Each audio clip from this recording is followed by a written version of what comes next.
out on your last day, Matt. But my friends, here's what I'm getting at. I'm getting at is that despite the real and natural feelings of grief and loss that we do and should have in the face of death, theologically speaking, death is a blessing. And the great teacher of the reality of who we are and who God is and our relationship. We are called to accept God's rules over our lives. What is death but a moment of ultimate surrender, a moment, a brief moment that leads to new and eternal life? And this doesn't have to happen in just one unknown moment in our futures. And it doesn't have to be some scary thing that we dread.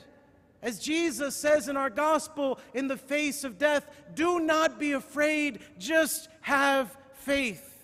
Because if death is really just a brief moment of ultimate surrender to God that we will all eventually have to make, then why do we not now prepare ourselves every day for that surrender?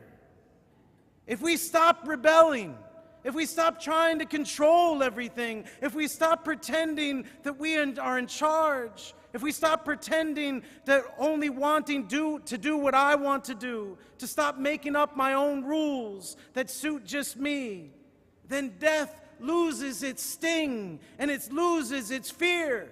It becomes the welcome and inevitable end that I have been preparing for my whole life.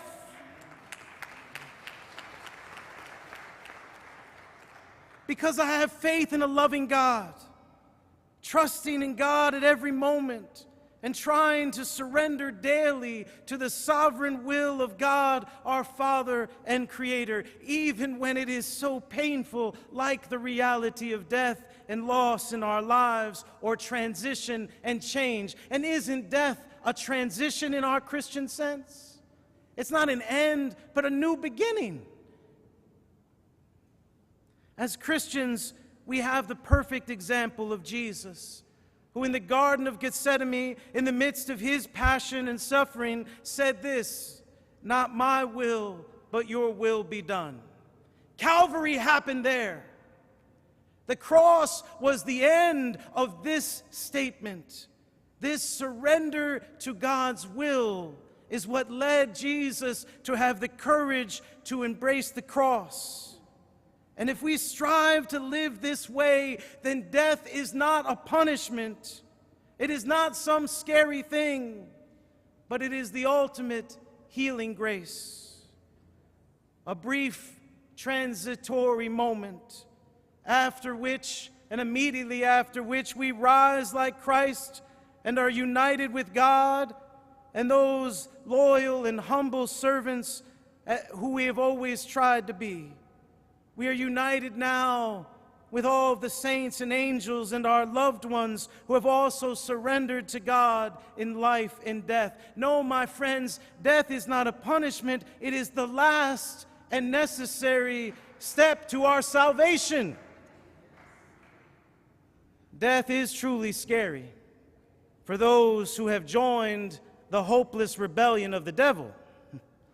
Those who live for themselves without faith and trust in a God who loves them. Those who are trying to dominate. Those who are trying to make it all about them. Well, death then does become something scary that looms around every corner for them. But when we surrender, God brings new life to us. And I want to say this to you, that it does not mean that this happens just at the very end of our lives. But any time and every time that we die to self and put God and others first, God brings new life and blessings to us.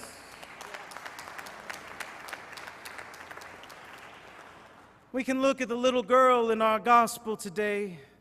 The father and leader of the synagogue trusts Jesus. And even when everyone else is mourning and wailing outside because of death, Jesus sees this as a moment of new life, as if the girl was asleep. And he is roundly mocked for this. He's ridiculed. But in that tender scene of our gospel, Jesus takes the little girl's hand and says to her, Talitha cum, little girl, I say, arise. I know that some of us, myself included, are feeling something like the wailing and mourning outside. I've done my share. But Jesus tells me and all of us to have faith. Do not be afraid, just have faith. This is not an end, but like death, a transition to a new beginning and a new life. Now, I don't want to sugarcoat things or presume to tell you how to feel, because these next 5 or so months are going to be a roller coaster of emotions and changes and challenges. The Mass schedule might be best characterized as constant change. As 7 parishes and 2 priests try to handle 9 Masses, you figure that one out. Then in the coming months, there will be rolling closures of parishes that will stop having Sunday Masses as we prepare ourselves to be the seated parish for all of them coming together. Especially at St. Matthew's, we will have to be radically welcoming and willing to make changes so everyone feels at home, while not forgetting who we are in the process of bringing all of these churches together to create a newly founded parish here at St. Matthew's. Oh, my friends, I will be praying for you and for your wonderful new priests. No one thinks it will be easy, but we know that surrender and what at times might feel like death is a healing grace from God that brings new life. And here is the good news. No matter what, by the first Sunday of Advent this year, there will be a newly formed parish right here at St. Matthew's. It will be different, it will look different, and hopefully there will be lots of new faces and all of you here as well. There will be new life and stability again, a regular Mass schedule that will stop changing, old and new friends that will come together, more volunteers, new reinvigorated ministries. There will be more opportunities for outreach, more efforts to reach our young people, more outreach to our neighborhoods, and more evangelization. Can you see it? And can I beg you to please hang in there? You know, no matter who would be here at the pulpit, these changes are going to need to be made, and they're difficult. They are inevitable as death, and likewise, like death, can lead to a new and glorious life, united with God and the new people we haven't met yet, as we strive to surrender and make His kingdom come on earth as it is in heaven.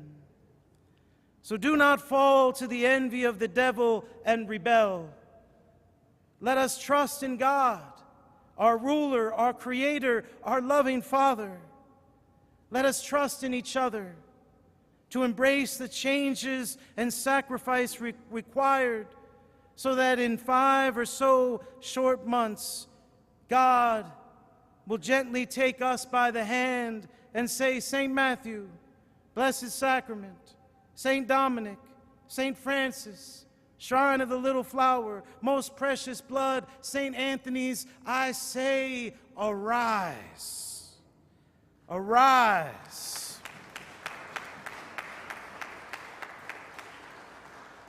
Arise to a new life, one for you not by fearing to accept and trust and endure many challenges.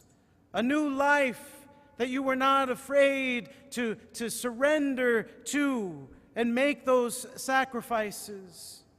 Through this experience, we will live in the Paschal mystery of Jesus and strengthen our faith and trust in God as a church, as a family.